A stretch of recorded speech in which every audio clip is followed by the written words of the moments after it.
हाय, माझं नाव आहे मानसी आणि आज अशा एका स्पेसिफिक टॉपिकबद्दल मी बोलणार आहे.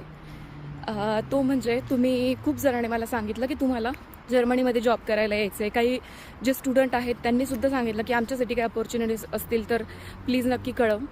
तर मला एक गोष्ट तुम्हाला सगळ्यात जास्त इम्पॉर्टंट सांगायची, जर तुम्ही पालक असाल तर तुम्ही तुमच्या मुलांना ही गोष्ट सांगा, आणि जर तुम्ही स्वतः मुलं असाल तर तुम्ही हे लक्षात घ्या की स्वावलंबी होणं खूप जास्त गरजेचं आहे. आता इकडे जर्मनीमध्ये खूप साऱ्या गोष्टी म्हणजे तुम्हाला स्वतःहून करावं लागतात. घर शोधण्यापासून झालं, त्यानंतर स्वतःच्या घरातले कामं झालेत, बाहेरचे कॉन्ट्रॅक्ट झाले, कॉन्ट्रॅक्ट इन द सेन्स तुम्हाला रेंटचा कॉन्ट्रॅक्ट किंवा तुमचं इंटरनेट, बाकीच्या सगळ्या गोष्टी आहेत, तर त्या तुम्हाला स्वतःला सगळ्या बघावं लागतात. आणि इथे आईवडील आपल्याला सांगायला किंवा कसं करायचं, काय करायचं हे प्रोसिजर सांगायला येत नाही.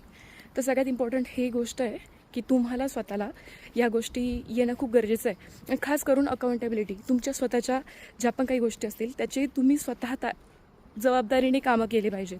आणि ही सवय तुम्ही जर मुलं लहान असाल तर तुम्ही आत्तापासूनच लावून घ्या.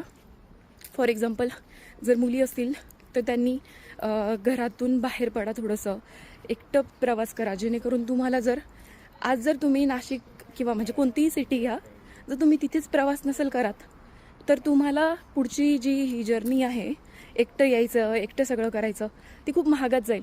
त्यामुळे माझा असा सल्ला असेल की तुम्ही स्वतःची कामं स्वतः करा, हे सगळ्या गोष्टी समजून घ्या.